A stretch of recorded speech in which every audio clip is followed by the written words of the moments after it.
नमस्ते दोस्तों, आज मैं रिच डैड पुअर डैड पुस्तक के सारांश पर 50 महत्वपूर्ण बिंदुओं पर चर्चा करूंगा। मुझे लगता है आप इसे पसंद करेंगे। एक, rich dad poor dad Robert Kiyosaki द्वारा उनके दो पिताओं के बारे में लिखी गई एक किताब है। एक उनके जैविक पिता, गरीब पिता, और दूसरा एक दोस्त के पिता, रिच डैड, है। 2. ये पुस्तक दो पिताओं की विपरीत वित्तीय मानसिकता और दर्शन की पड़ताल करती है।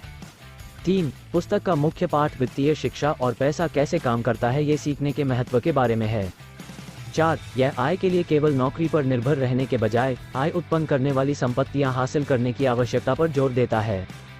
5. पुस्तक वित्तीय साक्षरता और नकदी प्रवाह, संपत्ति, देनदारियों और करों जैसी अवधारणाओं को समझने के महत्व पर प्रकाश डालती है। 6. यह एक निवेशक की मानसिकता विकसित करने और धन सृजन के अवसरों की तलाश करने के महत्व पर जोर देता है। 7. लेखक गरीबी के जाल और वित्तीय शिक्षा के माध्यम से इससे मुक्त होने और सूचित वित्तीय निर्णय लेने की आवश्यकता के बारे में बात करता है। 8. यह उन परिसंपत्तियों को प्राप्त करने पर ध्यान केंद्रित करने की सलाह देता है जिनका मूल्य मूल्यवान है, जैसे कि रियल एस्टेट, स्टॉक और व्यवसाय। 9. पुस्तक पर्याप्त वित्तीय शिक्षा प्रदान न करने के लिए पारंपरिक स्कूली शिक्षा की आलोचना करती है और वित्तीय मामलों में स्व शिक्षा को प्रोत्साहित करती है। 10. यह वित्तीय रूप से बढ़ने के साधन के रूप में जोखिम लेने और असफलताओं से सीखने को प्रोत्साहित करता है। 11. पुस्तक में ऐसे सलाहकार या रोल मॉडल खोजने के महत्व पर चर्चा की गई है जो मूल्यवान वित्तीय सबक मार्गदर्शन और सिखा सकें।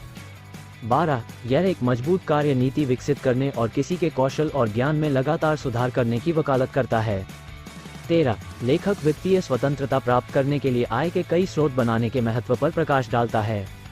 14. इसने इस मिथक को खारिज कर दिया कि उच्च वेतन या प्रतिष्ठित नौकरी वित्तीय सफलता की गारंटी देती है। 15. ये पुस्तक अमीरों, जो पैसे से अपने लिए काम करते हैं, और गरीब या मध्यम वर्ग, जो पैसे के लिए काम करते हैं, के बीच मानसिकता में अंतर पर जोर देती है। 16. ये पाठकों को धन और संपत्ति के बारे में उनकी मान्यताओं और पारंपरिक धारणाओं को चुनौती देने के लिए प्रोत्साहित करता है। 17. लेखक अत्यधिक उपभोक्तावाद और तनख्वाह से तनख्वाह तक जीने के नुकसान के खिलाफ सलाह देता है। 18. यह वित्तीय लक्ष्य निर्धारित करने और उन्हें प्राप्त करने के लिए एक स्पष्ट योजना बनाने के महत्व पर जोर देता है। 19. ये पुस्तक समय के साथ चक्रवृद्धि ब्याज से लाभ पाने के लिए जीवन में जल्दी बचत और निवेश करने की आवश्यकता पर जोर देती है।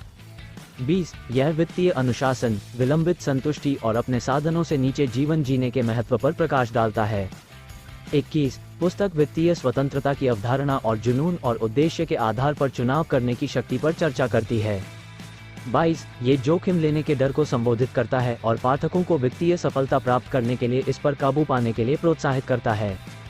23. लेखक वित्तीय बुद्धिमत्ता के महत्व और किसी के वित्तीय ज्ञान और कौशल में लगातार सुधार पर जोर देता है।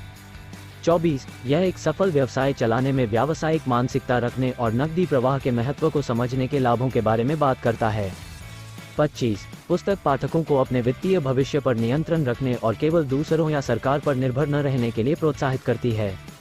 26. यह अमीरों की मानसिकता और वे पैसे और निवेश के प्रति कैसे दृष्टिकोण रखते हैं, इसकी अंतर्दृष्टि प्रदान करता है। 27. लेखक वित्तीय कुप्रबंधन की भूमिका के बारे में बात करता है और यह कैसे वित्तीय संघर्ष का कारण बन सकता है। 28. ये संपत्ति संरक्षण के महत्व और धन को संरक्षित करने के लिए देनदारियों को कम करने पर चर्चा करता है। 29. पुस्तक किसी की वित्तीय स्थिति की जिम्मेदारी लेने और बाहरी कारकों को दोष न देने के महत्व पर जोर देती है। 30. यह वित्तीय स्वतंत्रता और किसी के जुनून और सपनों को आगे बढ़ाने की स्वतंत्रता की वकालत करता है। 31. लेखक उत्तोलन की अवधारणा की व्याख्या करता है और धन बनाने के लिए इसका प्रभावी ढंग से उपयोग कैसे किया जा सकता है। 32. यह वित्तीय सफलता प्राप्त करने में औपचारिक शिक्षा की तुलना में वित्तीय बुद्धिमत्ता के महत्व पर प्रकाश डालता है। 33. पुस्तक अमीरों की मानसिकता पर चर्चा करती है और कैसे वे बाधाओं के बजाय अवसरों पर ध्यान केंद्रित करते हैं। 34. यह वित्तीय लक्ष्यों की शक्ति और उनके द्वारा कार्रवाई करने के लिए प्रदान की जाने वाली प्रेरणा के बारे में बात करता है। 35. लेखक व्यक्तिगत वृद्धि और विकास में लगातार निवेश करने की आवश्यकता पर जोर देता है।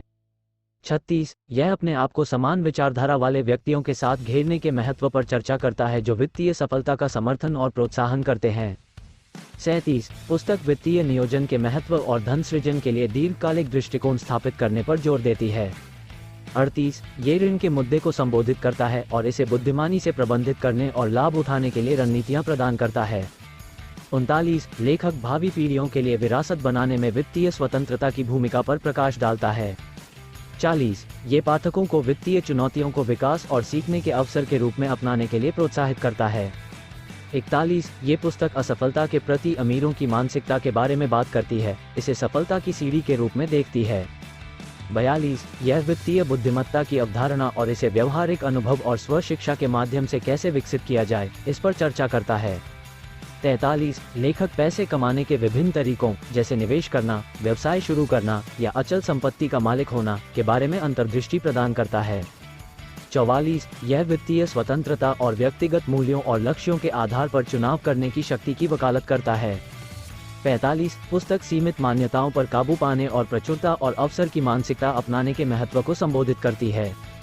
46 ये पाठकों को अपने वित्तीय ज्ञान में लगातार सुधार करने और बदलते बाजार रुझानों के बारे में सूचित रहने के लिए प्रोत्साहित करता है।